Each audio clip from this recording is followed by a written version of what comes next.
Welcome to Pop-O-Holics, the show about hot takes, hotter than hot, tasty pancakes. I'm your host, Christian, and I'm joined by one of my best friends. Just one? Just one today. Brian Dupree here. How's it going? Chris wanted a day off. I guess our other co-host, Chris, this is your first time in the pod. There's normally another jolly fella here, and he's not here. It's very sad, but we got a lot to get into, so it'll probably work itself out, being that there's only two of us, because this podcast, based on what's on the docket, we have a lot of catching up to do. Comic-Con. It's going to be beefy. Comic-Con coverage was awesome, but it pushed back some stuff that we had that I wanted to talk about, and you as well, Brian. So what is Pop-O-Holics? Well, if you're joining this as your first episode, welcome. We have a YouTube and audio feed that you can subscribe to. Both are linked in the show notes as well to all our socials. And this is a weekly upload, so we talk about the latest news in pop culture, as well as what's coming out this week on streaming and in theaters, or if there's a big video game release or a big album, we'll dip our toes into those waters. Then we talk about what we've been consuming, and we actually have a special bonus part. We're going to do some community feedback, which is where you can email us at popaholicscast@gmail.com. We read those aloud, read our 5-star reviews, talk about what's going on. And then we actually have a special review of Nope. So we're going to cut out maybe 20, 30 minutes to do a non-spoiler and slight spoiler talk. It's not going to be like a full-blown hour-long conversation, but me and Brian both got a chance to check it out, and it's a pretty interesting film. So we will have a review on the back end. But we are going to start the way that we always do on this show, which is with Brian's wibbly-wobbly wacky news corner. Start on wacky, start on wacky.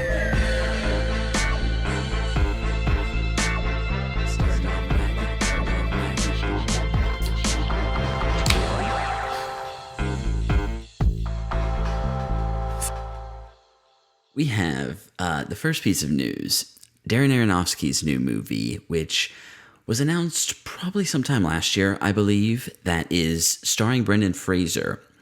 We got our first image from this movie where Fraser plays a 600-pound man who is struggling to reconnect with his 17-year-old daughter. We saw Fraser come back to acting recently in No Sudden Move, which was one of my favorite movies a couple years ago. And actually before that with Doom Patrol, is it? He plays... Oh, he's in Doom Patrol as well. Yes. Okay. Yeah. So yeah, someone who was out of the game for a while, kind of having a comeback, and I think this is going to be his first big starring role. So from everything he's saying about this, it's supposed to be really solid. Aronofsky, generally someone that we're big fans of here, doesn't tend to put out subpar content. I'm really looking forward to seeing Brendan Fraser back on the screen. I grew up watching The Mummy and The Mummy Returns. Is that the name of the second one? The Mummy?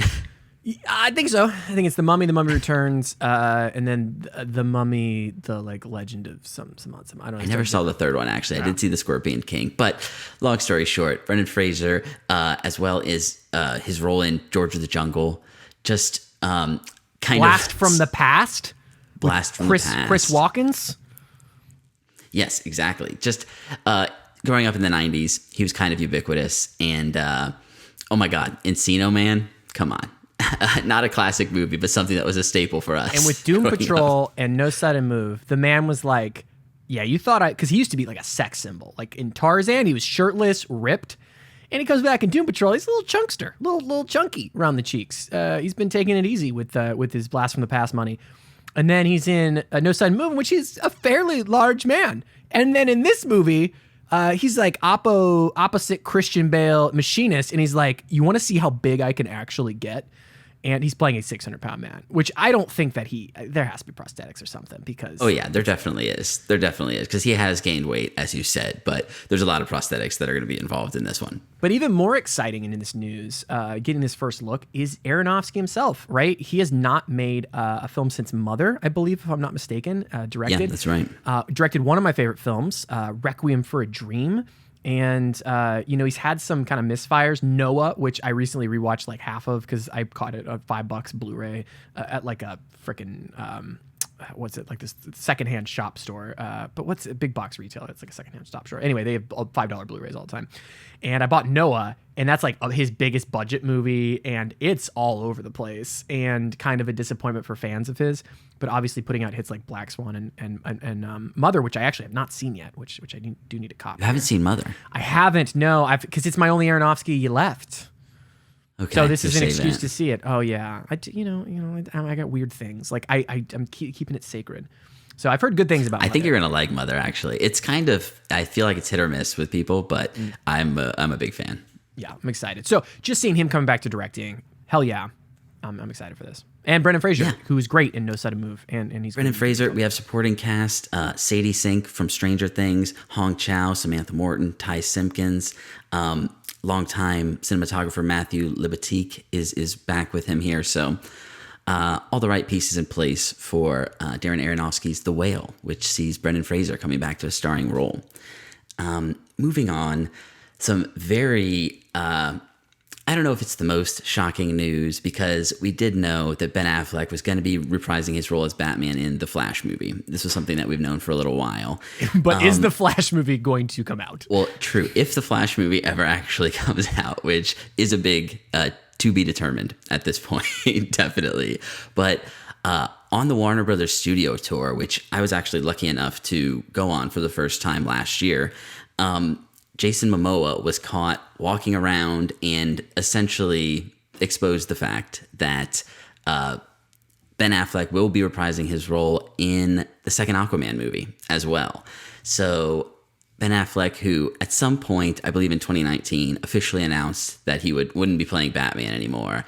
And since then, this is the second announcement of him stepping back into the cowl. So I don't know. He had a lot of obviously personal things that he was going through while he was playing this character.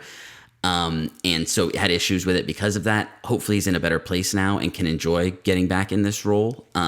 Hopefully for him. But how do you feel about Ben Affleck, getting another swing at this character? It's because, Brian, I'm not playing Batman. I am Batman. Is the company line, I believe. Yeah, no, it's yes. Cool. Snyderverse fans, they're gonna just love it. It's great. Yes, right. No, I think he was dealt dirty. He's pretty good as Batman in no Batman movies. So right, we're not the fairest of shakes. He was given, and I'm a defender of Batman v Superman. Always have been, especially at director's cut. I'm on record. I'm not a late bloomer to the Justice League Snyderverse. I've always said Batman vs. Superman. I didn't reevaluate it. No, I always knew. We came out of it, and I watched it with Chris, even the non-director's cut, and Chris was so upset. And I was like, I don't know if Batman should have a machine gun and he should be mowing down people, but it's a different Batman, and Batman's clearly in a different place. So I've defended that movie. I like Ben Affleck as Batman. I do not like Aquaman. I like Jason Momoa as Aquaman. I think he's fun. I think he's just a fun bro-y superhero. Something, actually Marvel doesn't really deliver on a whole lot, which I do think is like a big hunking, like, yeah, I'm just a man. I want to get shit done. Whatever. We need one of those every once in a while. That's fun. I hate his movie. I did not finish it. It was one of the few. It was like Green Lantern bad for me. Christian, this is a movie that I did a near complete 180 on. The first time I saw it in theaters, I thought it was god awful. Kind of laughed my way through how bad it was. The second time, I leaned into how silly it is, and I came away loving it. Actually, it feels like the Vinny Chase movie. Entourage. He filmed Aquaman. Some sequences are so green screened and so shoehorned, and I will say it's got a vision, and if it's for you, it's for you. But I have to go on record and say Aquaman is not the movie I will defend from the DCU. But you got Batman in there. I don't know. It's fair. Maybe I'll check it out. It's one of the movies that has like, similar to Jurassic World Fallen Kingdom, it has a third act event that happens about a third of the way through the movie. And it's just weird for pacing. Yeah. Typically a good place for your third act is in the third. Generally speaking. Yeah. So yeah, that's Ben Affleck coming back to play Batman again in the second Aquaman movie. So last piece of news proper, it was just announced today as of recording that Leonardo DiCaprio and Martin Scorsese are teaming up once again to make a adaptation of a new novel called The Wager for Apple and Imperative. So this is set in the 1740s, and story is set in motion when a patched-together boat with 30 emaciated men lands on the coast of Brazil. The men were the surviving crew of a British ship that was chasing a Spanish vessel and had crashed. Their tales of surviving the seas and elements made them heroes. This is by the author David Gran, who also wrote the book that Killers of the Flower Moon was based on, which is the Martin Scorsese's previous movie at this point that still doesn't have a release date. Unclear if Killers of the Flower Moon is going to come out before or after this, because this is supposedly due out in April 2023, which, hearing about it now for the first time, seems like pretty ridiculous turnaround, especially given the state of COVID still and all the protocols that Hollywood has implemented to try and combat that. But with that being said, Scorsese and DiCaprio working together, it's nearly never missed. They're a good combo. They're a good combo, them it's two. Incredible. They've done Gangs of New York, The Aviator, Departed, Shutter Island, Wolf of Wall Street. Not all of those are super hits for everyone. I'm a big fan of Shutter Island personally. I really liked that movie. But yeah, so much great work, and Wolf of Wall Street, undeniably, like one of the top tier for both of them, and The Aviator as well. I came back to that a couple years ago. I think it's great. I like The Aviator. Astonishing. Yeah. Shutter Island. Incredibly good. I watched the whole thing, I'm pretty sure. I was so hungover when I watched it. I was actually like, oh God. It was geez. like back in raging days. I think it was before I even met my fiance. I like raged real hard. I went to a Coheed and Cambria concert. God, such a diversion. I went to a rock concert and got the crap beat out of me. Like moshed my face off at a Coheed show, which is like, that's low end moshing there. But I went ham and I got like knocked out. So I was super hungover, super beat up, and I watched Shutter Island. I don't, my thoughts on that movie probably aren't valid, but I remember being like, I know where this is going. Please stop. I remember that is pretty much where my head was at the entire time of like, I don't know, maybe spoilers for Shutter Island, because I don't remember it. I think I was like, he's not really there. He's not really there, I think, or something. And I'm pretty sure that's what ended up happening. So, but it is a very weird, interesting Scorsese film. I remember going, this just doesn't feel like Scorsese. He's doing suspense, and he just doesn't do a lot of suspense. So I do think it's interesting for that. It does deserve a revisit, I will say. But I think in terms of the news that we're talking about now with this new one, we have to see this Flower Moon picture to know the quality, because I don't know the quality of this writer. I haven't read any of his stuff. Yes. The Wager's not even out yet. So I think depending on what that's about, it will be very interesting. But I'm in a Scorsese mood. I'm halfway through my Criterion Raging Bull. It's my first watch through. I'm loving it so far. So yeah, more Scorsese, and it's on, I guess I disclaimer, which I should have said at the top, and I'm wearing a shirt because I knew I would have to disclaim a lot. I work for Apple. I do not work for the TV division. All my thoughts are my own and don't represent that $3 trillion company. So yeah, all that being said, I will talk about another Apple series later. That is a very important caveat that you should understand. Take everything I say with a grain of salt and know where we're coming from. We are pure journalism here. Isn't that right, Brian? Pure, unbiased journalism here. Although, in my quick hits, I'm going to talk about Severance, and oh boy, man, is it fighting for top show of the year. And it pains me because I try to avoid talking about anything that represents the company I work for. But when I gotta talk about, like, there's a sauce. It's that good. It's that good. You can't make it, because I do want people to think I'm coming from a genuine place and not a fanboy. As much a fanboy of Apple as I admittedly am, I need to make sure you know I'm genuine. Okay, my thoughts are my own. But anyway. Scorsese on Apple TV. That's a pretty good combo there. We're excited. Yeah, no doubt. So moving into some stuff that's coming out this week. Reservation Dogs, one of my favorite shows last year. This is created by Sterling Harjo and Taika Waititi. We just did a whole month covering Taika Waititi. This is a notable first in that it features all indigenous writers and directors and almost entirely indigenous North American cast, and shot entirely in Oklahoma. The first series to be shot entirely in Oklahoma. Season 2 is coming out this Wednesday. This is a show that follows 4 kids who have dreams of getting out off the reservation and traveling to California to live out their dreams. So they're doing kind of low-level crimes to save up money and try and get out.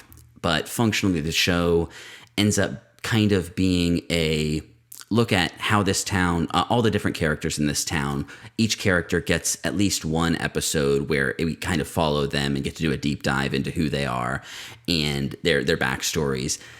They're short, like 25, 30-minute episodes. They fly by. It's really funny, really emotionally provoking. There's some fun supernatural elements as well that are at play here. Incredible show. if you haven't checked it out, it's on Hulu, season 2 starting this Wednesday. Definitely check that out and tune in for the second season. Yeah, I'm tempted to catch up because it's going to be one of those things where I'm so scared that you're going to be like, I watched Reservation Dogs season 2 and man, they just doubled down. It's incredible. And now I've got 2 seasons TV to watch. So I'm tempted. I've got a little extra time. I'm trying to get through The Boys season 3 right now, but I am tempted for nothing but good things from you and others. In terms of length, first season, only 8 episodes. So 25, 30 minutes, 8 episodes. Second season is going to be 10 episodes. So still relatively not too daunting at this point if you start catching up now. So that's Reservation Dogs. Yeah. Moving on, something that we actually talked about last week because we saw a trailer come out of Comic-Con for Netflix's The Sandman that'll be out this Friday. This is based on the 1989 to 1996 comic book of the same name by writer Neil Gaiman, who is involved in a production capacity with this show. It stars Tom Sturridge as Dream, Gwendolyn Christie, Vivienne Achiampong, Boyd Holbrook, Charles Dance, Asim Chaudhry, and Sanjeev Bhaskar, as well as a stacked cast of many other people. The premise of this show, in 1916, Morpheus, aka Dream, the king of dreams and one of the 7 Endless, is captured in an occult ritual. After being held captive for 106 years, Morpheus escapes and sets out to restore order to his kingdom of the dreaming. So this is exactly where the comic begins, and I think it's going to cover the first 2 or 3 volumes of 10 in this series. So going through a decent chunk of the story, and this trailer looks great. I'm a super fan of the original run. I've been meaning to come back to it, but haven't reread the whole thing. We covered the prelude that was written to this series that came out much later, I think in 2014, on the podcast. So check that out from way back. But yeah, we talked a bit about The Sandman last week, so don't think we have too much more to say on that, but that'll be out on Netflix this Friday. Definitely stay tuned. Moving to some movies that are coming out this week, we have Bullet Train coming to theaters. So this is directed by David Leitch from a screenplay by Zach Olkowicz and produced by Antoine Fuqua. It's based on a Japanese novel called Maria Beetle by Kotaro Isaka. It stars Brad Pitt, Joey King, Aaron Taylor Johnson, Brian Tyree Henry, Andrew Koji, Hiroyuki Sanada, Michael Shannon, Bad Bunny, Zazie Beetz, Logan Lerman, Karen Fukuhara, Masi Oka, and Sandra Bullock. Ridiculously stacked cast. The premise of this: trained killer Ladybug wants to give up the life, but is pulled back by his handler, Maria Beetle, in order to collect a briefcase on a bullet train heading from Tokyo to Kyoto. On board the train, he and the other competing assassins discover their objectives are all connected. This trailer looks like a lot of fun, kind of action comedy. I have heard some valid criticism of the fact that this was written as by a Japanese author originally and set in Japan. So all of these characters were probably Japanese in the original way that it was written. The author has come out and spoken on this, so go and check out some thoughts. But I think there is some valid criticism about whitewashing this story and putting non-Japanese characters at the forefront. So yeah, that's. But she's sold it as an option. Did the publisher sell it as an option? I guess I haven't looked into it. That's interesting insight. But yeah, I think the author is involved in the production, is involved in the movie in some capacity, I think. Okay, but regrets that it's not a Japanese cast. No, it doesn't, actually. He came out and said that it was... People should look into it for themselves, so I didn't do a deep dive. Mm-hmm. But I believe he said that the characters weren't necessarily Japanese. Yeah. In the original. So interesting. Yeah, I think if the creator goes, it's actually not essential that the characters are Japanese. It's more about the archetypes of the characters. Then interesting. Yeah, I put that with the author. If the author's like, this was a story about Japan, and it's been like, I think that's a problem. But I'll let people see for themselves. Right. There's a lot of. Like, obviously having signed on to this movie or sold the rights, probably wants to be behind it to some degree. So like I said, I didn't do a deep dive, but it's something worth noting around this movie and what it's based on. I think the fact they have they got Bad Bunny, I think that's like It's Bad Bunny, A24. he brings everyone together. Bad Bunny. I'm not even joking. It's like emo hip hop kids, like Latinos. Like it's fucking like Bad Bunny is one of the biggest artists. He's got jams. And his music is really good. I've heard his shows are amazing too. I'm not particularly like a diehard fan, but definitely the vibes are there. The vibes are present, and I think there's a couple of tracks of his. We're going off on a Bad Bunny tangent here, but it was the first time. I haven't listened to a lot of reggaeton music, but there was a track where a lot of his songs have like what you'd consider like the standard. Yes. But he slowed it down by like half the tempo, and it did kind of like a more moody song. And my mind was just blown. I was like, oh, this has opened up entirely for me. Yeah, no, people love him, and I think if you put him in a movie, it's a good idea, and I think that's gonna sell some ticks. Like all you have to do is go on social media and be like, "I'm in this movie," and people are like, "Bad Bunny's in a movie." I'm sold. I think this movie's gonna do way better than anybody expects because Bad Bunny's very, very, very popular among a large demographic. It's also we've got Brad Pitt, we've got Brian Tyree Henry, we've got all these huge names. Yeah, should be a lot of fun. I'm pretty excited for it. I'm like it's definitely a dark horse this summer as far as how well it can do. But I think they just need to lean into the bunny. They just need to lean into the bunny. I don't know. Like Brad Pitt's an old, really great actor, but he's not where the kids are at, right? He's not where these kids are hanging out. Of course. Like I'm saying, they should have marketed it as starring Bad Bunny. You're saying it should have been called Bunnies, Bunnies, Bunnies. Should have been called. This is what you call a segue, Christian. Yeah. The fact that it's labeled Train. as a comedy was confusing in the trailer because I was. You think so? A little bit, yeah. I think it's pretty consistently like silly on some level. I don't know. I enjoyed the trailer. I'm hoping it gives away less than it seems to give away. But yeah, it's tricky. It's tricky when you're doing a story like that. So right. Yeah. So that's Bullet Train. That'll be in theaters this Friday. Something else that's coming to theaters is Bodies, Bodies. So this is a black comedy slasher directed by Helena Rain and stars Amanda Stenberg, Maria Bakalova, Mahala Herold, Chase Sweet Wonders, Rachel Sennett, Lee Pace, and Pete Davidson. The summary of this movie: a party game leads to murder when young and wealthy friends gather at a remote family mansion. This sort of movie is just very much up my alley. I love a good horror comedy. This set of actors, Rachel Sennett, was in a movie called Shiva Baby a year or two ago that was really, really excellent. It's almost like Uncut Gems level of anxieties, but with like social situations instead of rampant gambling addiction. Really good stuff called Shiva Baby. But yeah, Maria Bakalova, saw her obviously in the second Borat movie. Getting more roles here. Really excited because she was really great in that, obviously. We've talked a good deal about Pete Davidson. I don't think he's going to be a huge role in this necessarily, but yeah, Pete Davidson's in here as well. Bodies, Bodies, Bodies. It's a horror comedy. Christian, do you have any interest in this sort of movie? So as before, I said that the Bullet Train doesn't look like a comedy. It looks like a fun movie. It looks like there's some jokes in it, but it looks like an action romp. This movie perplexes me 100 times that it's a dark comedy in the middle of the trailer. And I was like, really?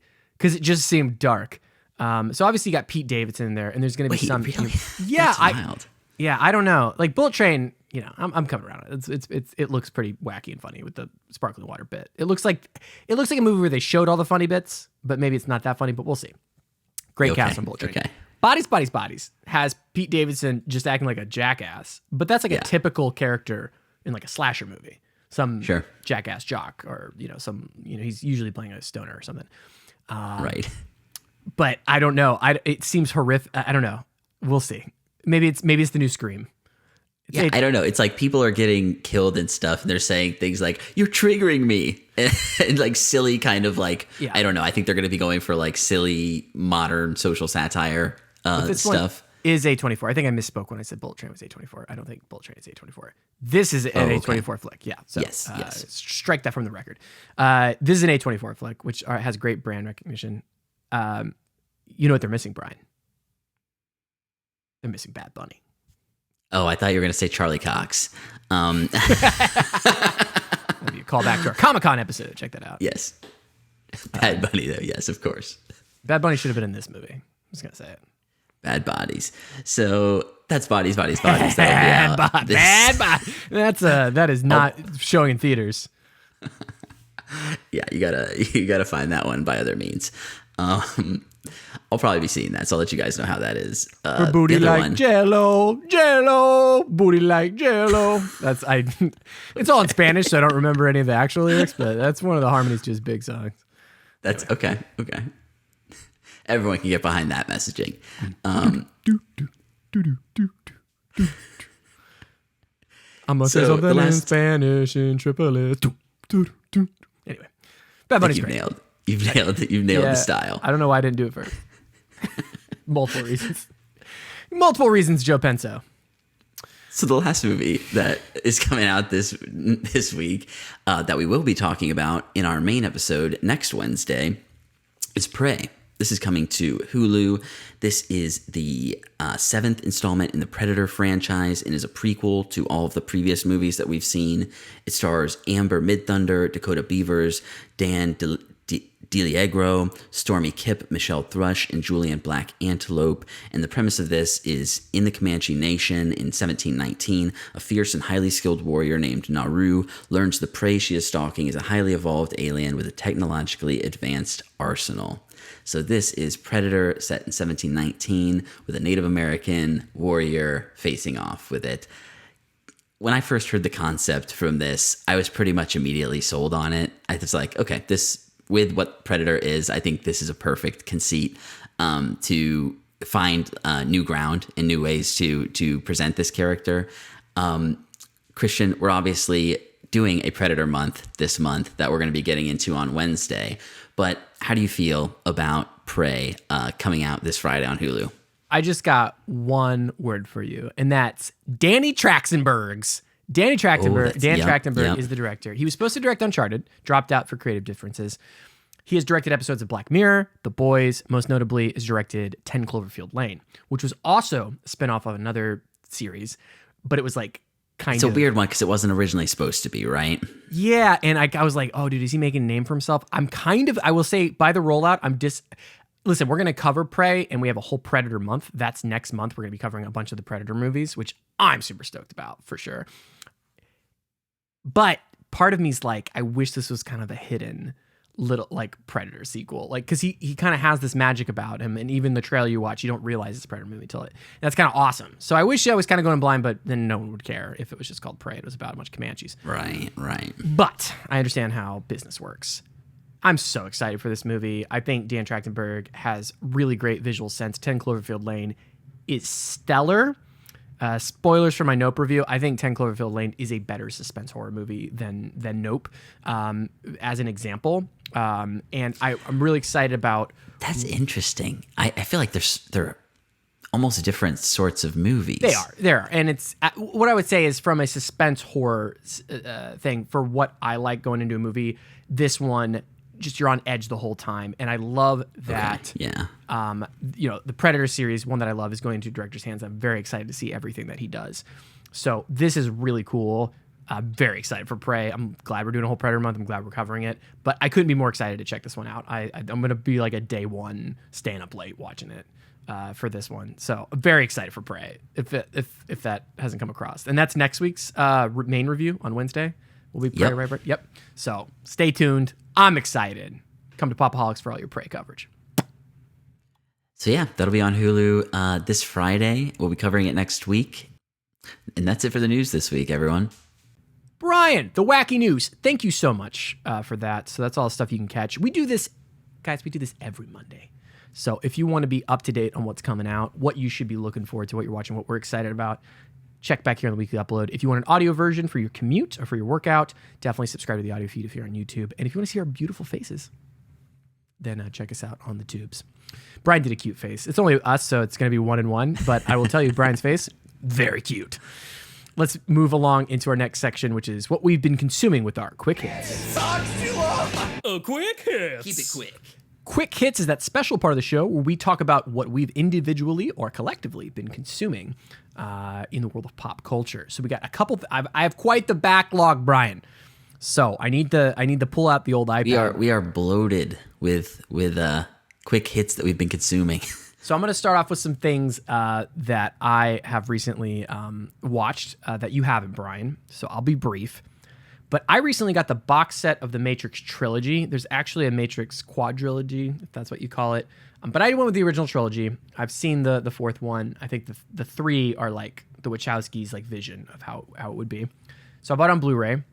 So a couple quick notes. When The Matrix came out, loved The Matrix. Sequels, everybody was like, not so much.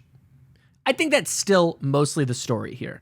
After rewatching all three in a row on 4K Blu-ray, Ultra High Definition. Ooh, OLED.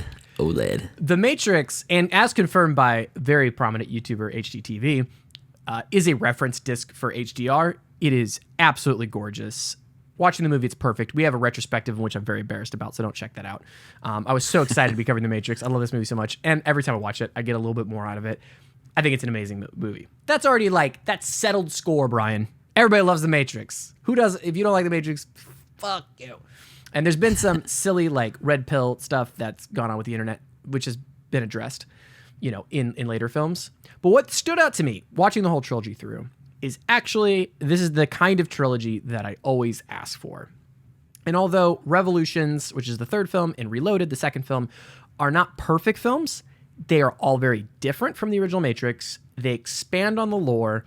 And I do think overall, it's a very, very satisfying trilogy in a world of trilogies that disappoint, from the superhero genre to all sorts of action adventure genres. This is a trilogy that I think cohesively makes a lot of sense.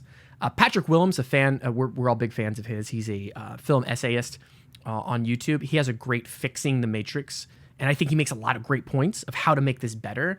But the essence of what they're going for is really great. And something that I reflected on rewatching these films that I appreciate more is that uprooting of our expectations for how a film or ideas or philosophical content can develop. And I think most of the pushback, especially from the second Matrix movie, is that the movie fundamentally uprooted its entire premise of being the chosen one and defeating it. So all the things the first one kind of stood for so many different people, the Rorschach test of your spirituality, pulling from Western and Eastern ideologies. When you go into the second one, they literally uproot it. Slight spoilers for this movie if you haven't seen it, is that the way forward, the one story was another system of control. And all these films end with Rage Against the Machine, and you find out that the way you thought Revolution was through another system of the machine. And I think that's so cool and so bold. They are outstandingly weird. By the third film, we get a full-on GIMP suit fight scene with people running on the top of walls. It commits to getting weird. And the Wachowskis are okay leaning into this weird goth aesthetic. And there's so many memorable set pieces throughout. Revolutions is essentially a war film, and The Matrix Reloaded is essentially a samurai anime, techno anime with samurais. It's really something unique. I came back with a lot of appreciation for these sequels, and I think it's worth a revisit if you're my age, in your 30s. You didn't love the sequels when they came out. I always had a little bit of appreciation, but I would be like, but they're not The Matrix, and they're still not. They're still not. Let's be honest. But diving into the lore, looking at the Animatrix, I think there's a lot to gain from it, and I think there's a lot of cool, bold things they did with all the money they had to tell a story. Brian, when's the last time you saw any of the Matrix sequels, and do you have any thoughts or memories of it? So I think it probably would have been when we covered it, and I think at that time I went back and did watch all three of them. But I also bought the 4K Blu-ray set that you did. We both took advantage of that same sale. I have not tested it out yet, but definitely will soon, especially after hearing you talk so highly about it.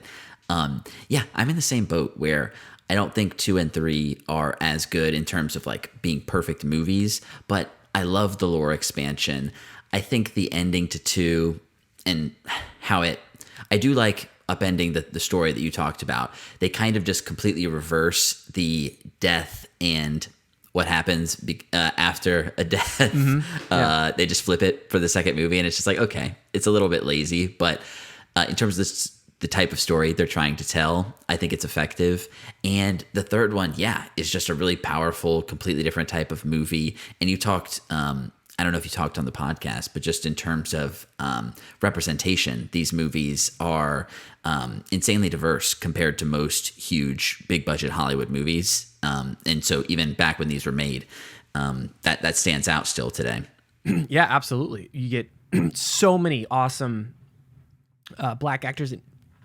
Originally, they wanted the main character to be Will Smith, right? Oh my God. Oh, that's right. Yeah. Originally, they wanted one of the most prominent black actors. This is probably the only black actor they could have convinced Warner Brothers to greenlight the movie with. Had scheduling conflicts or didn't understand the movie. Or wasn't really on board for the project, so they ended up casting Keanu Reeves. But the surrounding cast is super diverse, and it's really awesome. There's so many cool themes. A note on the 4K set is that they have commentary that is very interesting. They have two philosophers, one of them being Cordell West, has a commentary track over the entire trilogy, and I was able to catch like the first half of the first one.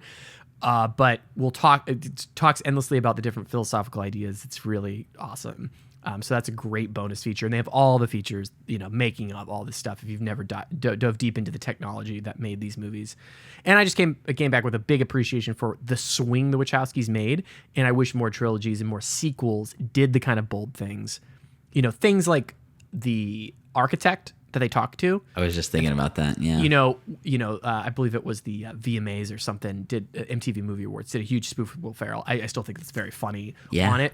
And it's I remember that too. Yeah, and it's really easy to mock, but at the end of the day, when you've rewatched it as many times as I had, you're like, when you're talking to like one of the master computer things, and it's all logic and it's all predictability and numbers and stuff, and you're like, this is how alienated it would be to talk to a sophisticated program that dealt just entirely with probability. And it's jarring, and dramatically it doesn't really work. And it could have probably been woven better into a narrative. But when you have this context for what's happening, I think it works a lot better. And you see the dichotomy between Smith and between Neo. It's really cool. And I think it could have been ordered differently and structured differently. It totally makes more sense in the second one that the Merovingian, who's the French guy that they go to see, which seems like a weird side quest, but oddly is kind of important throughout the whole thing. His character is only revealed in supplemental material, kind of something they did similar to like what the MCU is doing, where they had all this supplemental material, but it was very important that you understood it. What I didn't realize, I had to do research. He's from a former version of The Matrix, in which case there was werewolves and vampires and stuff. In this version of The Matrix, it was much more like, old school mythology of kind of like 1700s ethos. I'm looking for a specific word. Maybe you can help me here, Brian. There's a word that we say for it, for like old fairy tales. What's this era called? There's a name of an author that we'll say. But sorry, it's okay. I don't remember it. But it deals with werewolves and who's the person that made Frankenstein? Mary Shelley. Mary Shelley, these kind of like old ghost tales and stuff. And there was a form of The Matrix, and knowing that about that character and where they're going makes the weird vampire characters, the weird werewolves there's werewolves in the Matrix, the second Matrix movie. Does the movie explain that there's werewolves? No. Supplemental material you need. There was a video game tie-in towards the end. So there's a lot of big things they were going for. That definitely helps enhance the experience when you know these things, but I think it's worth a revisit. I really appreciate the lore of it and what the Wachowskis were doing. That's the Matrix trilogy. It's on 4K Blu-ray, and the two dated CG stuff. But the first Matrix on this 4K set, they fixed the green tint stuff that was a little overbearing, and it's just beautiful, like perfect. It's become more perfect of a film. So 4K Matrix, if you invested it into that player, the TV, this is a must-have. Very cool stuff. So moving on. All right. Again, I work for Apple. I do not work for the TV division. All my thoughts are my own. But I recently watched the first season of Severance, which wrapped its season finale, I think, several months ago, and was critically acclaimed. Nominated for, I think, 18 Emmys. I'm not sure if it won any, but it was nominated quite a bit. And I'm going to spoil the basic premise. I do think you should go in cold. I'll have chapter markers for everything. So skip ahead if you have Apple TV Plus and you just want to check it out. That's how I recommend you do it. Don't listen to me. Just start watching it. Okay, you've been warned. The premise is, and Brian, do you know the premise of Severance? I do. Okay. So for our listeners, there's a company that these people work for in which they're able to sever your conscious work self and your self that lives outside of work. And so the person going in does not, as soon as they enter work, they lose consciousness, wake up, leaving work.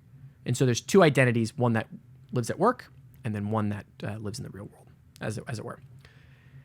And man, if you're a fan of like mystery box shows like Lost, if you're a fan of sci-fi stuff, especially if you're a fan, I was a big promoter of that one video game, Control. The aesthetics of this show, the mystery box that it has, and you've got Adam Scott, who I've always loved as a funny guy who pops up in movies from time to time, doing like a serious performance, like want to see a comedian, like someone who's been in mostly comedic roles, do a turn into the dramatic. Oh my God. Severance is at the same time very frustrating because it does end on a cliffhanger that leaves you going, I need to watch season 2, which doesn't exist yet. Right now, this show top to bottom is a full winner. If you're into weird sci-fi aesthetic, it's got these 60s, 70s stuff when they're at the workplace. It's this controlled environment. Clearly something is going on, and the other character doesn't know what's happening, and like the person outside of the workplace, there's lots of great terminology and vernacular that pops up and different words for how they handle the situation, and the fucking season finale is like it reveals all these threads and it's just so satisfying, but at the same time it literally ends with what the fuck is going to happen in the next 5 seconds. Like it is that intense. And so I'm very excited for season 2. I do think that it has a potential to disappoint. There is still a lot of open threads they have not closed up. So I will not speak for its entirety. Season 2 will either justify a lot of our patience or destroy our hopes and dreams. But for the success they've had, if they have the same creative team, I don't see this going sideways.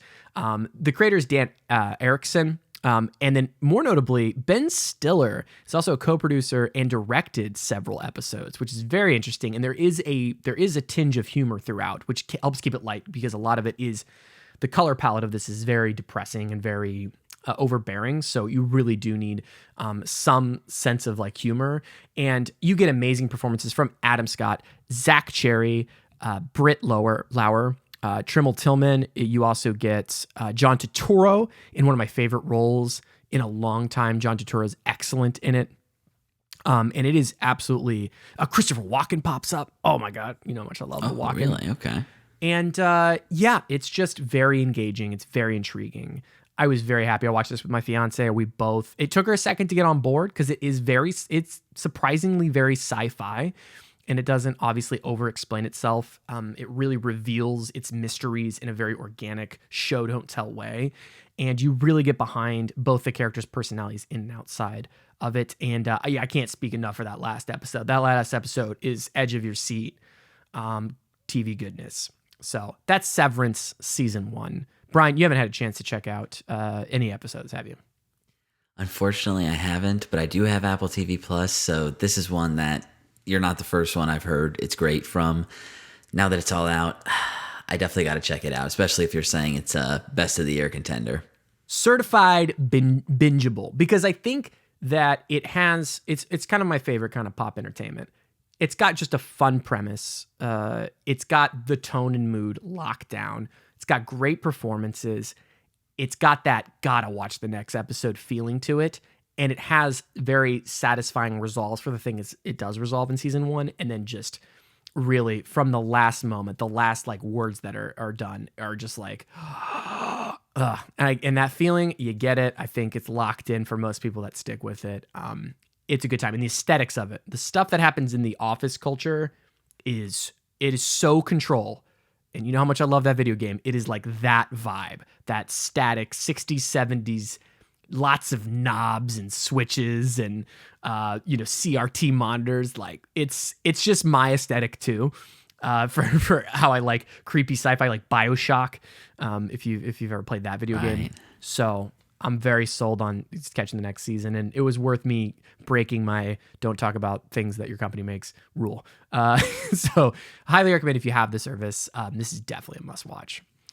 So that's Severance season 1, the whole season streaming on Apple TV Plus. Moving right along, Brian, we're going to jump into some things that you have seen that I have not, and then we'll bounce back to a couple things that we both have caught. So let's start with The Black Phone, surprise horror hit of the summer, starring Ethan Hawke. Tell us about it. Yes. This one is directed by Scott Derrickson, who some of you may know for having directed the first Doctor Strange movie. It's co-written by him and C. Robert Cargill. It's an adaptation of a short story by Joe Hill. And the conceit behind this movie, again, it's the kind of thing where if you don't want to know the conceit of this movie, I think the trailer surprisingly shows stuff from kind of the second act of this. There's kind of a first third that the trailer doesn't really get into that I appreciated. But if you don't want to know anything about it, go ahead and skip forward. If you're in for horror movies like It and things like that, you will definitely be in for this. It is a very fun movie, well acted, and has a fun, if not the most entirely original climax. The way they get there feels original and is fun. But the conceit behind this, a kidnapped teenager uses a mysterious telephone to communicate with the previous victims of his captor. So Ethan Hawke is playing a child kidnapper here. So obviously this movie is getting into thematically very dark territory. And what really surprised me is, as I said, in the first third of this, we get a lot of time prior to our character that we're following being kidnapped. And that is some of the most intense and frightening moments that we get prior. And obviously things are scary and build up after the actual kidnapping. But we see a lot of, and this is similar to Stephen King, Joe Hill's father, some of what I like best about horror, even when there is a supernatural component, is showing some of the worst horrors happen within your own home, and showing analogs between these horrors and even more extreme to people who kidnap or murder people.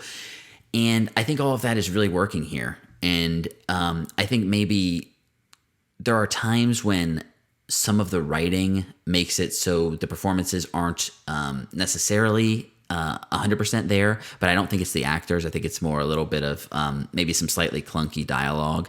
But I think this movie, you use the term puzzle box, and I don't think that's the exact right term, but the way this movie from a certain point forward becomes kind of collecting clues and using what you know to overcome your situation, made this movie a lot of fun, and the dark themes were pretty emotionally impactful for me as well here. I think there's a decent bit of kind of like real quick gore that happens, not too intense, but a couple of quick little moments. But all in all, I think it's not too crazy from that regard. Yeah, the movie seems to, from the trailer I've seen, from all the content, it seems to nail down its like creepy tone and creepy aesthetic. So that has me interested. I'll probably catch it when it's on a streamer or on demand or something. But it's exciting to hear it's good. And do you think Ethan Hawke is more creepy than he is in Moon Knight? I would say so. He's got like masks that contribute, but I think there's definitely stuff here that, just because it goes a bit deeper than Moon Knight does, that he's more effective here. There's also a couple of moments that are just laugh out loud funny, which maybe not entirely on purpose, but there's one character who's just very silly and has some funny moments. Very cool. Yeah. This is definitely a surprise hit. They've had it in the can for a while. It was really wait until the pandemic passed that they put it out, because there's been a lot of advertisement for it. But good to hear that success. And it looks like it, we're covering Nope later, and right now it's on track to be probably even with what Nope does, which is pretty surprising. Oh, geez, I didn't realize that. Okay. So yeah, I saw that. I also saw Marcel the Shell with Shoes On, also in theaters. And I don't know about you listeners and watchers, but in the relatively early days of YouTube, there were a series of shorts starring Marcel the Shell with shoes. And these were written by Jenny Slate and Dean Fleischer Camp, who I believe at the time were in a relationship / married. I know they were together for a while and have since split up. But they came back together to turn this series of shorts into a feature film. I think it took them 7 years around to get this made and shot. It's stop motion and live action combined here, and follows a 1 inch tall talking shell with shoes on, who and his grandmother, who has been very suddenly separated from his entire group that he was living with before, over 20 or 30 shells that, because of things that we learn about, are now separated, and he doesn't know where they've gone. The shorts, I just came back and watched one of them recently, still very cute and quirky. They basically have Marcel saying what seemed like how a child would talk, but also kind of have a real poignancy to them sometimes that sneaks up on you. It's a lot of just one-liner gags about how small he is and what he does because of that. He has he wanted a dog, but he couldn't get one, so he carries around a piece of lint as his dog and things like this. So just very cute, silly things.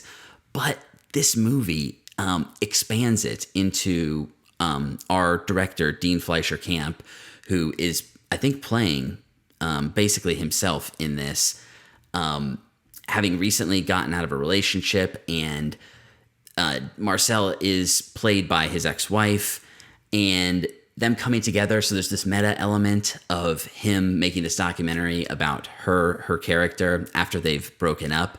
And it's also a story about him and his grandmother, who is aging and dealing with that as a kid. And this movie just has so much heart and is ridiculously hopeful and funny and will bring you to tears. And just has a solid appreciation for 60 minutes. So who doesn't like a good 60 minutes segment? This one, it's something where they used a good deal of the jokes that were in the original shorts, because it is the shorts are made during the context of this movie, supposedly, the way that it's happening. Mm-hmm. And it deals with kind of internet fandom and what it means for people to, when you start blowing up and start getting attention, and how that is not always a totally good thing. So it's dealing with a lot here, but it's like a tight 90-minute movie. It will move you emotionally, but also is, just reminds you to always try and take a different perspective on things. And sometimes seeing life from the perspective of a 1 inch tall person can remind you of, what's really important and help you appreciate what life is all about. This movie screams that it was made by a bunch of millennials who were like, man, the world is depressing. And they got really high and they're like, let's make a movie to cheer kids up and help them view the world in a way that's not going to make them depressed. That's what this movie screams from all the material. That tracks, I'd say. Yeah, seems like a lot of fun. The stop motion is just super impressive too. It's perfectly interwoven with live action stuff, and there's a little bit of digital stuff happening with like the mouths for the characters, but really, the movie looks great as well. These are the kind of movies I get excited to show my little boy. I'm like, yeah, this is a movie. This is a movie we're gonna start. Oh yeah, it's definitely I think it's PG. For good reason. This movie has themes, so themes. Can't important things that children have to deal with, and it's great. Very cool. That's Marcel, the Shell with Shoes On. It's in theaters right now. Moving quickly along, a couple things that we were both able to catch. Double Indemnity has a new 4K Criterion Blu-ray. I believe the sale ends by the time this airs, but there was a sale. You can get it for 50% off. So both you and I copped a bogue, as it were. I don't know what that means. Oh, we did.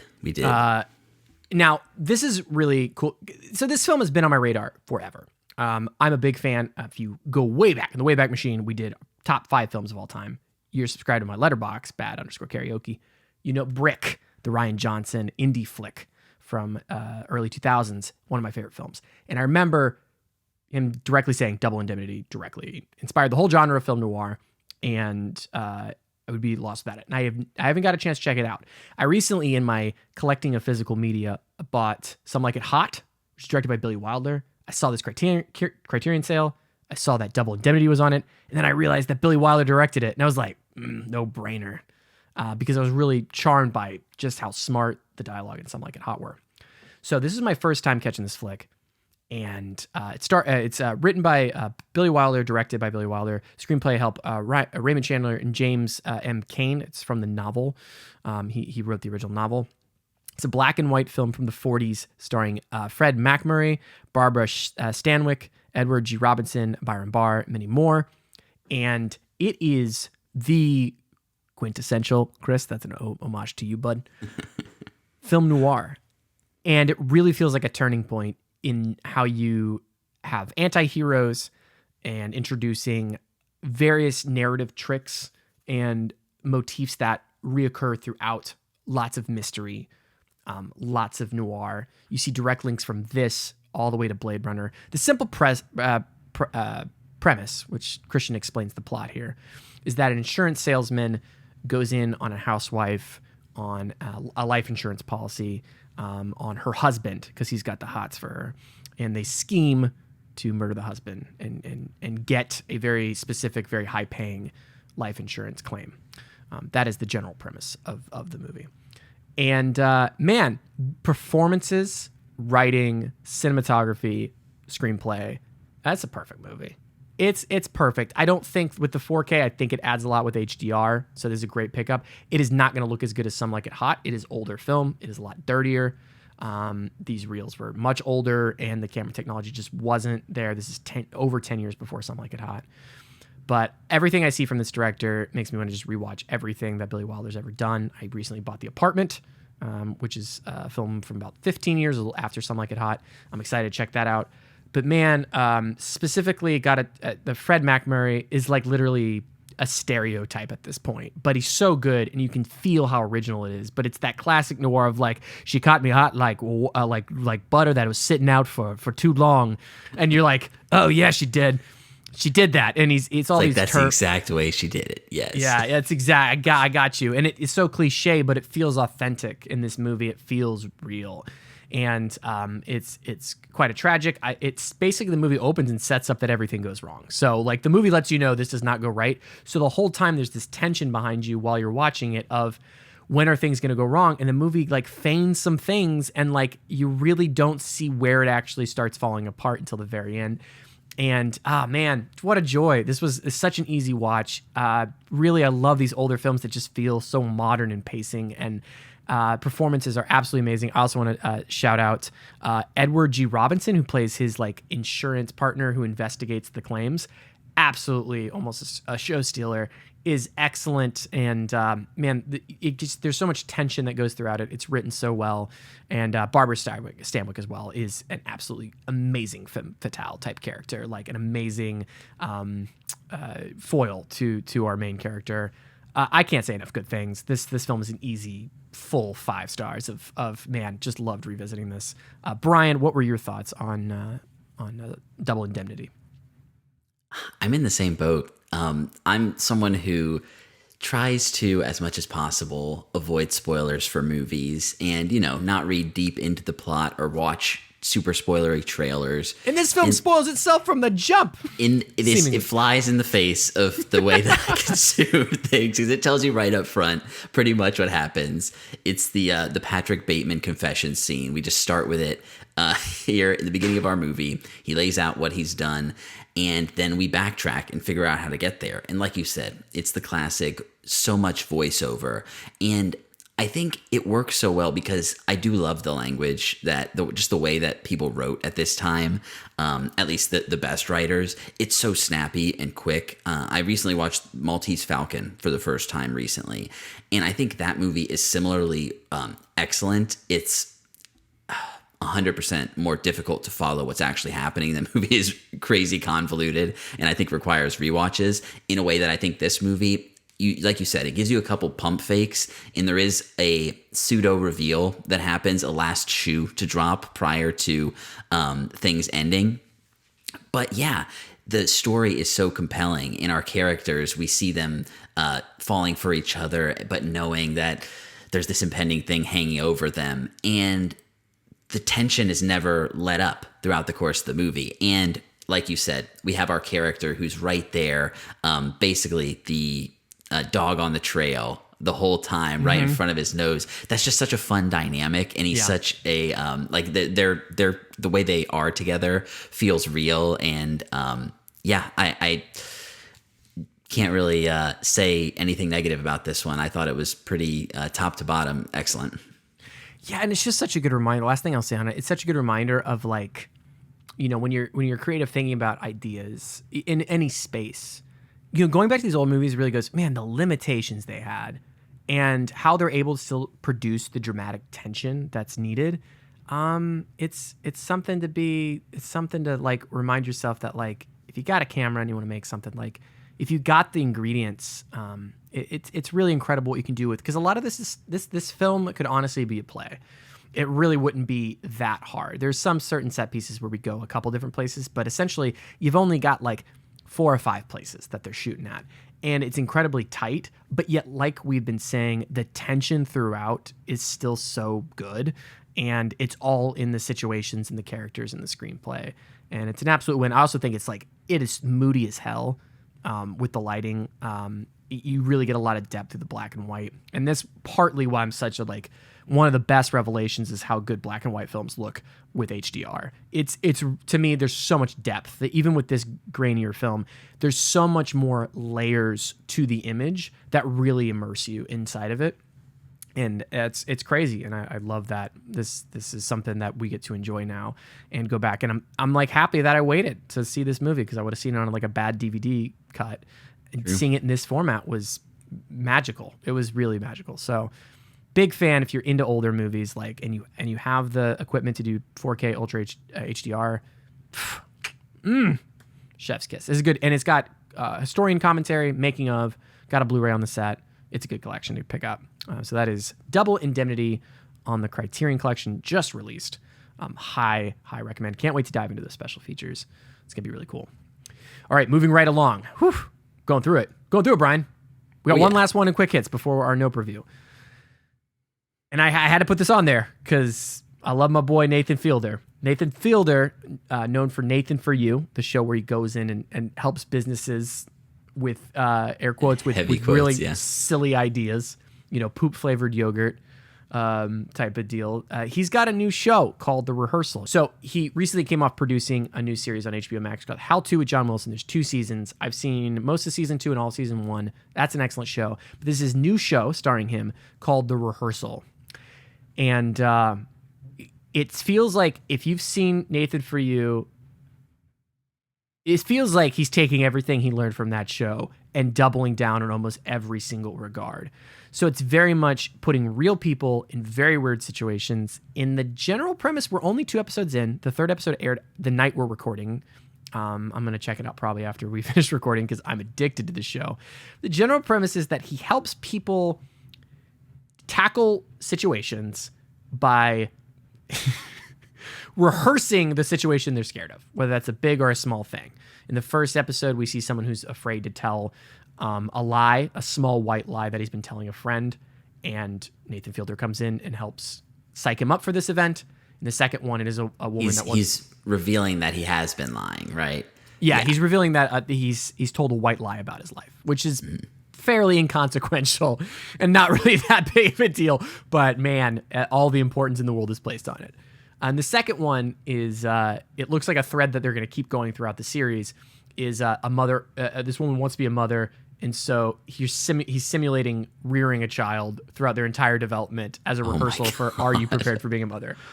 And the links that this show goes through to get these stages, these rehearsals, is bonkers. And I'm going to be very brief on it. I don't want to spoil anything because it is just such a joy that every 10 minutes we are escalating the ridiculous lengths. I'm talking like hundreds of thousands of dollars on a silly white lie we're rehearsing, and Nathan Fielder being his own character within this show and dealing with real people and how they cut between it.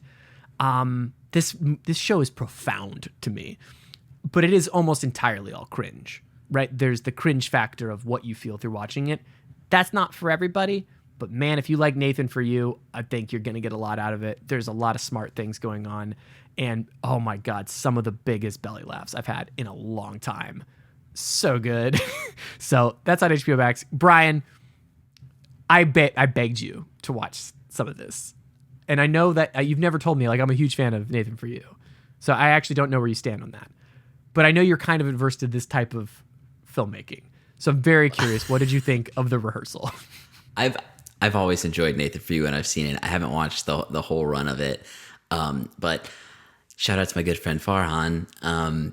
We were having a movie night the other day, and before we watched a movie, he was like, you have to see the first episode of The Rehearsal. So he similarly threw it on and had me watch it. I had heard about it previously, knowing that it came out. Yeah, you said it best. It's entirely cringe and just brings out these hilarious moments from people that you would never expect. In the first episode, the character that we're following, the level that he's dedicated to trivia becomes more and more announced throughout the course. I will say the gag. It'll be much funnier. But damn the Chinese for inventing gunpowder is one of the funniest lines. God. Which, if you watch the episode, you will still laugh when you hear it. In that context, you're like, that's kind of funny. When you hear it in the context of what they're doing, oh my God. It's so fucking good. It's impressive and horrifying at the same time. He is truly insane, but it creates some hysterical moments. And yeah, I think there is something kind of, even though he's clearly taking the piss to a large degree and there's a level of irony, there is something that he's touching on that feels true or profound in terms of how we build these things up to be maybe more than they are. Things that situations that we don't want to go through. Yeah. And it's reflective of him as his Nathan Fielder character throughout Nathan For You and this. It feels like a continuation of that same character, that persona that he has. Right. And not only is it about that, right? That's centrally what drives us. That's the pull of the show, the narrative thematic hook to the characters that we meet, where you do genuinely feel a lot of sympathy. I think the butt of the joke can be on these real people that he's involved in these things, but I do think overall the show does a pretty good job of making you sympathetic to some of these characters. But I do think there's more profound stuff the show is actually saying about the artifice of reality TV, the artifice of being able to fix things through art. And there's just a lot of interesting commentary throughout both episodes I've watched, and just the people they got for this show too. It's like there's a very interesting character in the episode Scion. He's the owner of the Scion per se, and that character, a real person presumably, the levels that you get to in episode 2 of who this person is very, very, very interesting. Yeah, I do think the show is saying a lot more than what it may seem, and I'm enjoying the hell out of it. It's Christian, none of that is by accident. Oh my God, yeah, and it's one of those things where you watch it and it just keeps ramping. There's no settling for what you think it's going to be. 10 minutes later, you are like, and now we're here, and we're doing this, and oh my God, Nathan Fielder paid for this to happen, and this is how his solve was going to be for this, and now he's making this decision. It's like one after another of the premise escalating, and it's such a great skill of editing and planning and production that it's very unique. It's very unique television. I don't love reality TV most of the time. Whatever this is the kind of reality TV I like, because although it feels more artificey in so many ways, it also feels more true to the human condition. And it's a whole lot of fun. Brian, anything else on The Rehearsal? No, I'm excited to watch episodes 2 and 3. I didn't realize the third was out already. Yeah, the third came out like literally. I think I actually think it premieres in 30 minutes from this recording. Okay. Yeah. All right, so that's The Rehearsal. It's on HBO Max. It comes out Friday nights, and first 3 episodes as of the dropping of this podcast will be available on HBO Max or HBO. All right, we're gonna hit some quick community feedback things. We have our Throwback Thursday. That is available over on the YouTube feed, also on the audio feed if you just search for it on your favorite podcatcher of choice. But we're releasing on YouTube our Atomic Blonde. We did a Women Empowerment Month in honor of, I think there was a movie that was supposed to come out. Harley Quinn was coming out, right? The Birds of Prey, Harley Quinn story. It had like 8 titles. Anyway, this begins that month. We're talking Charlize Theron kicking ass, John Wick, but for chicks, no dicks. If there's dicks, they're getting hicksed. I don't know. That was a failed. I should have thought about that more thoroughly. Anyway, that's going up on the YouTube. You can check that out if you're a YouTube follower, but also search the audio feed. We released it, I think at this point it was 2 years ago. So we're catching up on when we started on the YouTube. Also, we don't have any poll results, but in the show description, in the show notes, you can follow us on the social. Currently, as of this moment, we do post our polls on Twitter at least once a month around the theme. So follow us there if you want to jump in on the poll. Any comments and stuff we will read aloud on this weekly upload series.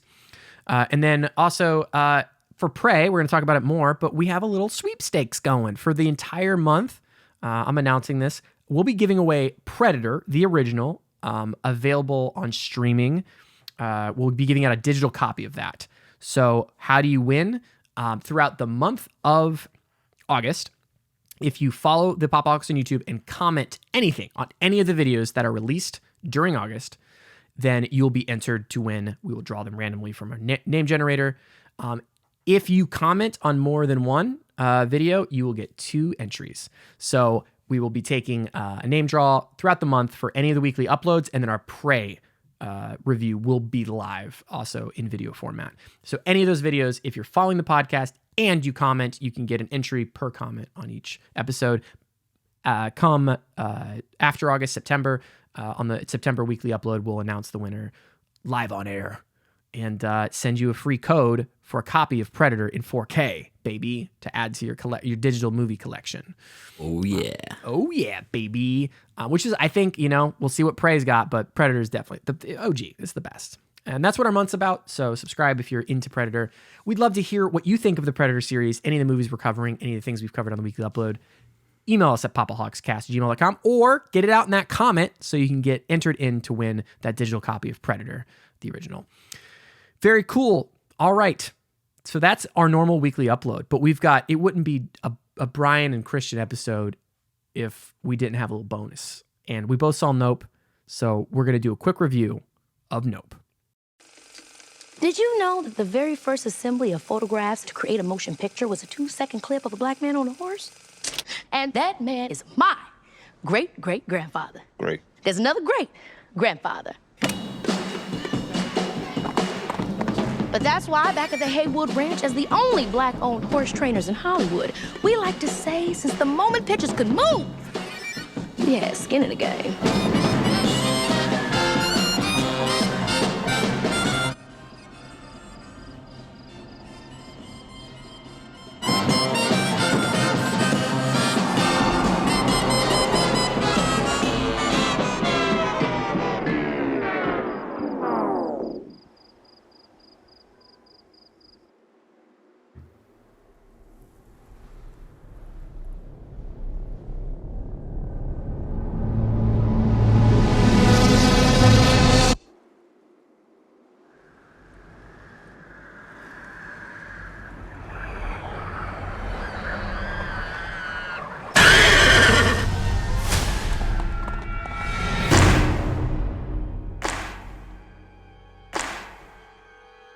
What's a bad miracle?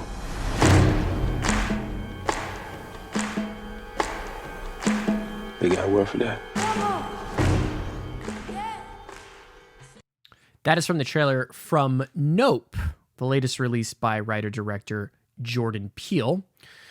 It was written and directed by Mr. Jordan Peele, and it stars Daniel Kaluuya, Keke Palmer, Brandon Perez, Michael Wincott, Stephen Yeun, Ren Schmidt, Keith David, and many more. As of this recording, it has grossed $62 million domestically, with a budget of around $68 million. It is on track to be certified some ROI. Definitely underperforming as of this recording. Could get buzz, things could happen. But as of this recording, kind of underperforming Jordan Peele's previous attempts. But, we'll see how it shakes out. Basic premise of this show, Christian explains the plot for Nope here. A person who has Hollywood horses that act, lives on a ranch, and shit gets creepy. These horses have papers, dude. Yeah, the stuff gets creepy, and our main characters try to figure out what's going on and maybe make a buck off of it by videotaping whatever the fuck is going on in Nope Land. So, Brian, we're going to open the floor first for you. We're going to do non-spoilers and then do a quick spoiler section for this little micro review of Nope. And you're a big fan of Jordan Peele. I'd say you're probably the most hot out of the podcast on Jordan Peele. I have enjoyed Get Out and Us, as well as this movie, which we'll get into. But you're a big fan of Jordan Peele's work. Does this meet your expectations? And what'd you think generally of Nope? This is a strange one. Very much into this genre generally for these sorts of UFO sci-fi horror movies. And similar to what I was talking about earlier, I think this movie does a cool job of, I don't know if I saw the absolute last trailer, but there is an element of this movie that the promotional material doesn't touch on very much, that the more I think about it, combined with the UFO story and the themes that it's trying to build here, the more I like it as I've sat with it. While I was watching it, and when I immediately came out, I found myself thinking, okay, it's number 3 of 3 in terms of Jordan Peele movies for me. But the more I think about it, the more I hear people talk about it, and I think the movie, it's 2 hours and 10 minutes, but it felt like it moved for me. I thought it was paced pretty well, and I'm not sure if I'd feel the same way on rewatch. I think a lot of the kind of payoffs are kind of subtle, actually, in fun ways, and work themselves out well. The third act gets a little bit kind of like, what the hell is going on? And I'm not sure thematically that it really nails the landing with the main storyline. But I am dying to go back and see this movie again. I think the visual effects are largely really solid, and the way the craft moves and things like this are interesting, and it has character itself, I think, in a way that this sort of thing, with how prevalent it is, the movie needs that. All of the actors are doing a great job here. Keke Palmer, Daniel Kaluuya, Stephen Yeun are all really solid. I think the movie, in a fun way, kind of, and we'll talk about Alien vs. Predator later, but this movie explicitly talks about ancient aliens. And as someone who used to be a fan of that show, getting into this sort of thinking and playing around in this genre, I'm generally here for. I think this movie is less interested in kind of UFOs conceptually as the metaphor and the other themes that are that they're going for here about entertainment and spectacle, and the cost of that, and the lengths that people will go to make money and to feed this machine.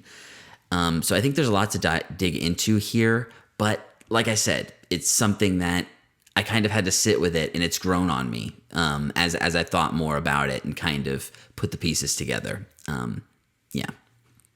Yeah, I think I agree 100%. I'm not going to have a much more nuanced take. I was definitely less warm on the film, but similar to you, I think the longer I've sat with it, the more I've kind of like appreciated its lack of, this film is, my first hot take was, it's an excellent movie with a weak screenplay. In the fact that it is shot incredibly well. I think the thematic ideas are very cool and are translated very well. I think the sound design is one of the best I've heard in the genre. Sound design is a 100% 5 stars across the board and really connects this movie together and is so much of what the suspense is for the film.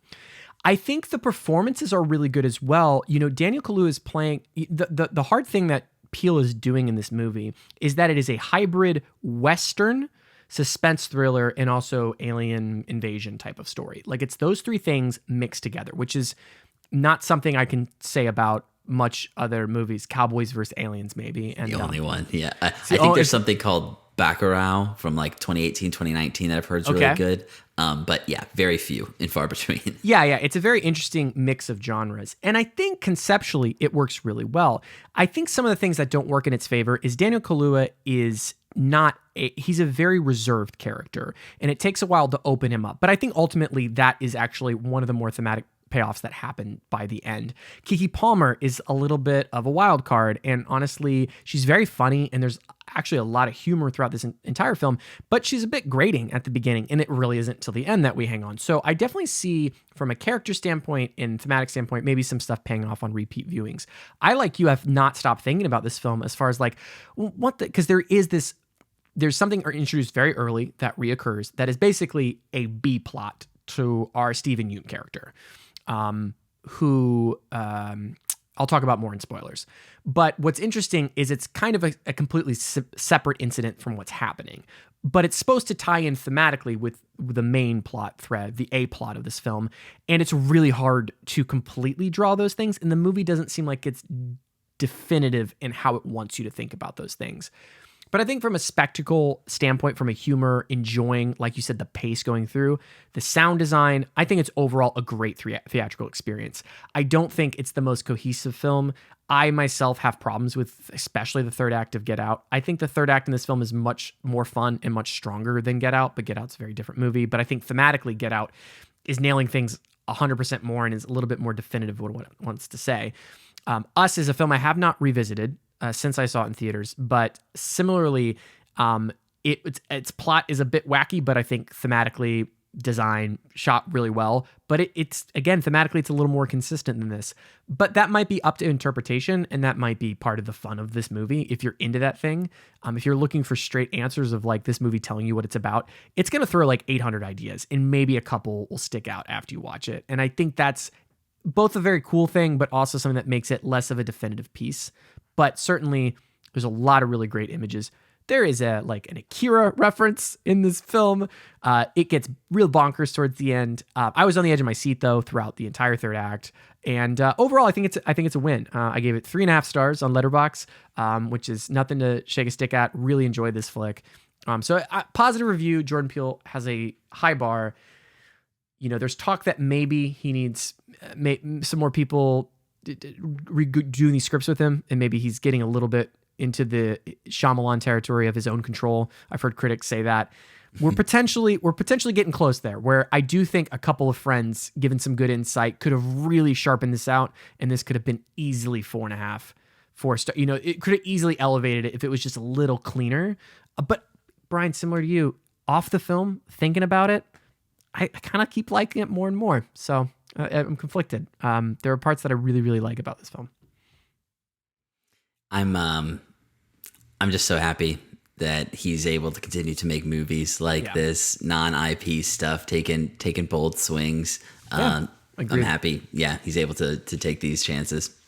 Yeah, I'd rather him swing for something like this and maybe not hit on everything rather than, be directing, Guardians of the Galaxy Volume 5 and it being like, okay, Marvel movie. So give it to me. I will take this any day. James Gunn under the bus there. James Gunn is a standout director with a good voice in the MCU. I like James Gunn. I'm not saying that. I literally could have pulled any sequel and I didn't beat on YTT anymore.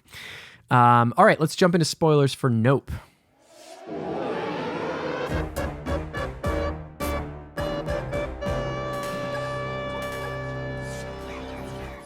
So we'll quickly go through and just discuss maybe one or two things that we think are really working in the film. And I know that I have at least one big overall grievance that contains spoilers. So we'll start with you. What do you think sticks out most to you moment or thematic idea? So I think this one of the big ideas that the movie is grappling with is humans consistently thinking that they can control things that are either uncontrollable or outside of their entire control, and the systems that we build up around this stuff, specifically for entertainment here. So we alluded to the sitcom traumatic event that occurred with this on-set chimpanzee, where because of poor planning and bad animal care, this animal got frightened and murdered multiple people on set. I don't actually think they were murdered, because we see the young ladies. I don't know if the man survived, the guy that got trapped and was kind of attacked off screen, but we know that the young girl survives. Okay, so mauling / Yeah. Horrific possible event, killing traumatic. of- Closed the set. No more chimpanzees on set. Right. So Brutal, consequential. Stephen Yeun is traumatized forever.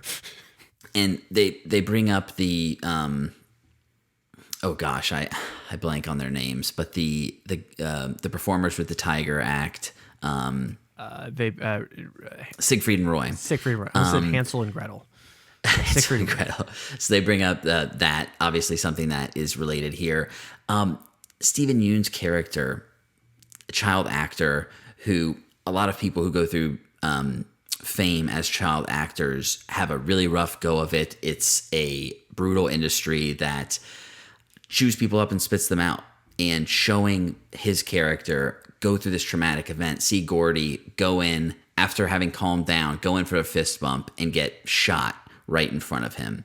And now, these days, he can't even really talk about or think deeply about the trauma that he's created, and is subsequently repeating it by creating a similar situation where he thinks he can control this craft. What we realize, the reveal that it's not a craft, it's actually a creature, by sacrificing these horses to it for spectacle, for the enjoyment of these people, and ultimately that leads to another uncontrollable event on stage, quote unquote, right?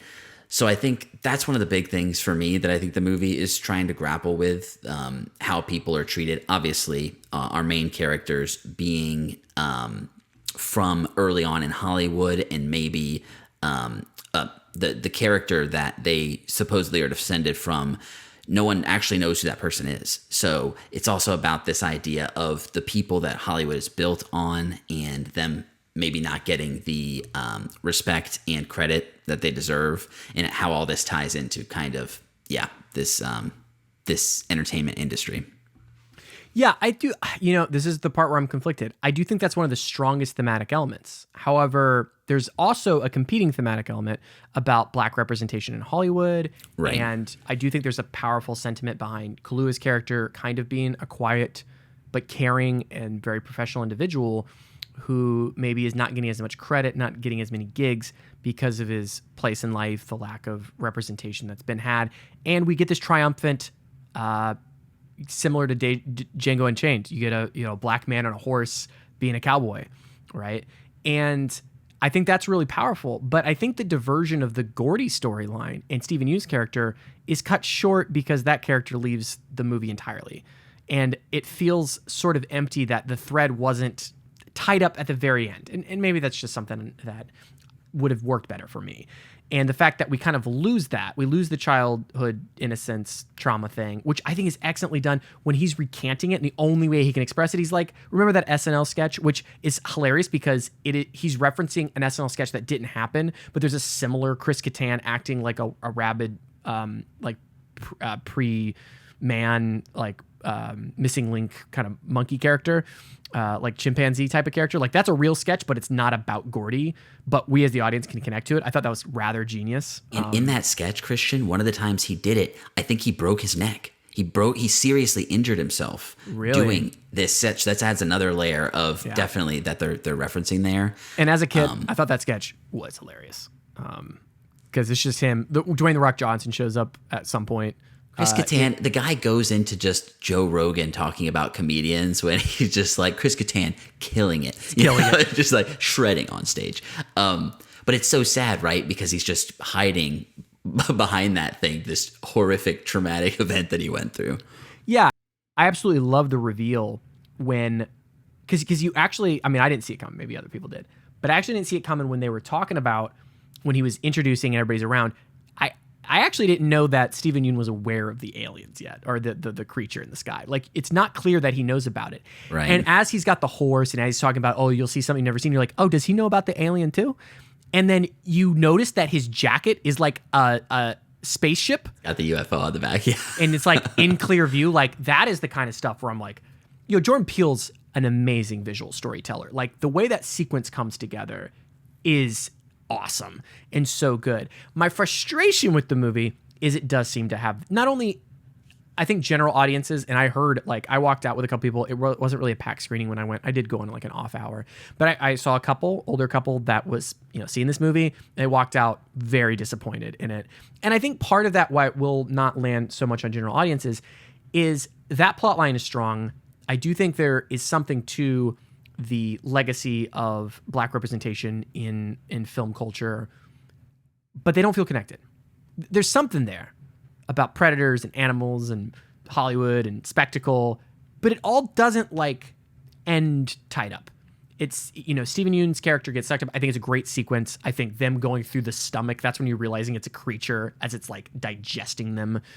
And we get and the sound design of hearing them as they fly past. Again, sound design. Incredible. Absolutely. Horrifying. But my biggest thing of like, man, if you could have just thematically tied up these two things a little neater, I think that would have been a much more satisfying, much more cohesive film. And that's where I think another writer on board, just giving notes of like, okay, so you're working with these ideas. How can we maybe coalesce them a bit stronger?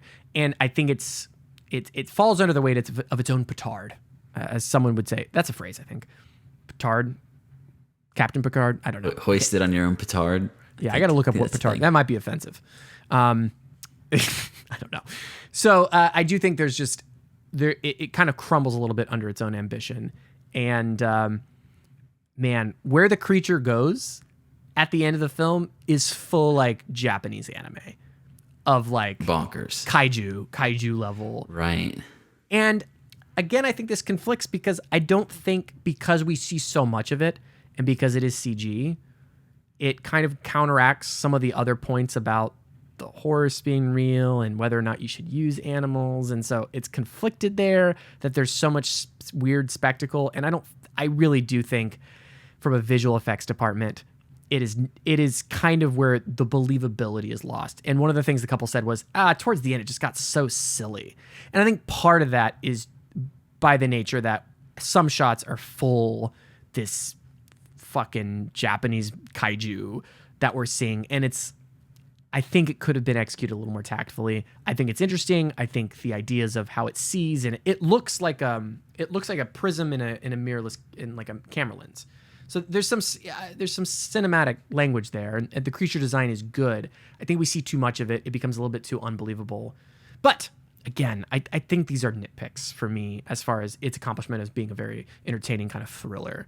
In terms of how it looks, I do think that I kind of touched on it when I was talking about how it gets a little wild in the third act. I do think that whatever happens with the ship changing isn't really feeding into the themes of the movie for me in any meaningful way.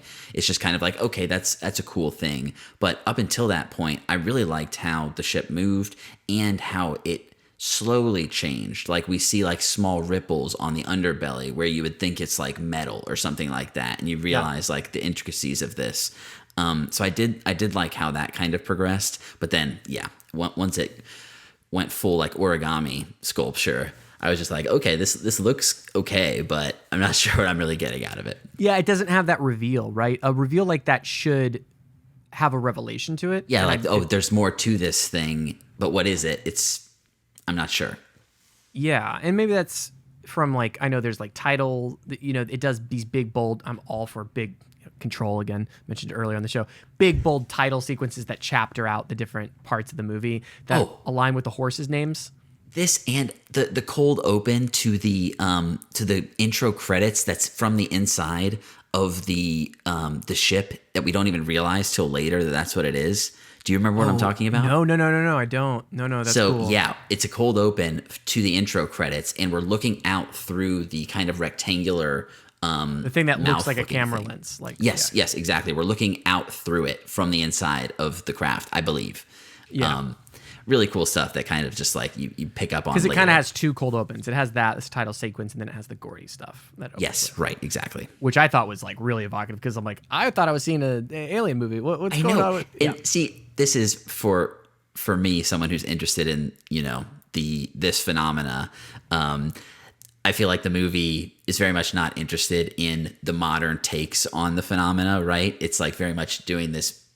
I don't want to say simplistic, because I think there's something cool to this idea. No, of it. it's zigging. It's zigging when it could. Like it seems straightforward. Okay, alien invasion, and there's more layers to it, which is cool. It's like there's nothing that even implies that this thing is not from Earth necessarily. It's kind of this thing where it's like they never even. There's no reason it needs to be necessarily. So it was an interesting choice, but.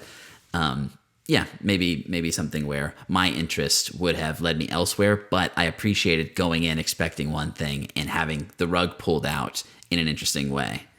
Yeah, and last thing I mentioned is just how fun the movie is. I think we get a lot of really great comedic relief from our Fry guy, who is played by, let me make sure, Brandon Perez. Yeah. Very, very funny. I believe that role was originally offered to actor that we both really love, Jesse Plemons. And part of me, I think Brandon Perez, Brandon Pereira delivers a really great performance. But something, I'll always take a Plemons. Give me a Plemons. Like, come on, yeah. Scheduling conflicts, though, unfortunately. But really great. I don't understand Michael Winscott's character. I think he's doing a great thing, but he comes in as the filmmaker. I think that's one of the loose threads of the capturing the spectacle. I like him conceptually. Again, these are these ideas of I like him conceptually. It's like, what if Roger Deakins was here to film this thing? I'm like, okay, yeah, I'm totally there for that. And when he brings the non-electric camera or whatever, and she freaks out about it, you remember the handheld camera? That's great stuff. But then he just basically, it's a little bit half-baked. The idea is there. I think the idea is there, but again, him like sacrificing himself because they didn't deserve the shot or something. It's almost silly because he goes, "Oh, it's almost golden hour." It's such a cinematographer thing of like, we can get there's something there. But again, I think to connect the audiences, because I do think mostly it's balancing this humor. This is one time when the humor goes into the silly, takes me out of the tension. Why is this character doing this? This character wasn't induced early enough, or we hadn't seen an example of how we could make this falter. Again, it's these little touch-ups on the script that I think would really perfect what's going on here. But again, I think they all are most nitpicks for how good and well executed most of the other things are. All right, we're running really long on this weekly upload. So Brian, do you have any other things in non-spoiler, and then we'll wrap up this thing? I think that's it. I would definitely recommend this movie. Jordan Peele. I'm still a super fan. Can't wait to continue seeing new ones. Yeah, I'm excited and to come back to this one, really. Yeah. Oh no, I actually can't wait, because I, like you, have been more positive the longer I've gone on thinking about the film, and can't wait to catch it again, and can't wait to see what he comes out with. I mean, just the sequence of he loves slowing songs down. I wear my sunglasses at night. That sequence with the house, so evocative, so great, so spooky. That's the kind of horror that I'm here for. So that's Nope. And Brian, that's a weekly upload. What are we talking about on our main topic episode? Well, we are kicking off Predator Month in possibly the weirdest way possible. This is when Christian clearly threw out his back, did not double check the show order, and maybe would have had his punch up on our scheduling. But hey, it's a good place any to start, right? Chris is not going to be joining us, unfortunately, but we're covering AVP Alien vs. Predator.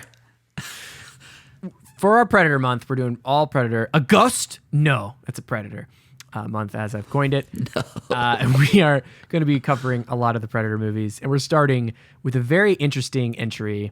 And I'm very curious to see what Brian has to say about it, or what I'll say about it, because I think I've got a sentence planned, but we're going to make 45 minutes of content minimum. So we'll see how it goes. All that and more. Again, emails at popholicscast@gmail.com. You've enjoyed this program, subscribe on the YouTube podcast feed of choice, podcast player, rate us 5 stars on whatever, smash the like button, all that shit. Smash it.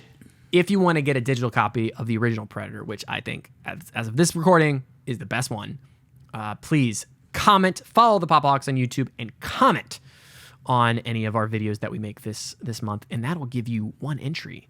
You can get multiple entries for commenting on all the videos we post. We'll be posting at least 5 videos on YouTube, all the weekly uploads, and our Prey review. So very exciting stuff. Look forward to hearing from you. And as always, we're going to close out with Christian's TikTok of the week. I'm obsessed with this sound. This sound on this keyboard. I love it. I'm so perplexed as to why they felt like they needed to add it. Right? And a whole octave as well. Like, and this one. That one might work in a song, right? Right? Fast, snappy, but not... I love this sound. But there's only one. And there's tons of... which I do not need. Okay? This is too laborious. And slow. There's a gastrointestinal distress there. Who is this man? What's wrong with him? It's fresh oysters on sale in a landlocked city. It's stabbing a giant in the night to steal his gold. It's walking through the forest and the only source of water is a pond that beavers go to the bathroom in. And it doesn't work with any beat, it's too slow. Oh yes, oh yes. Mama, massive. Oh gosh, hold tight. It's not exactly tapping toes in Ibiza, Spain.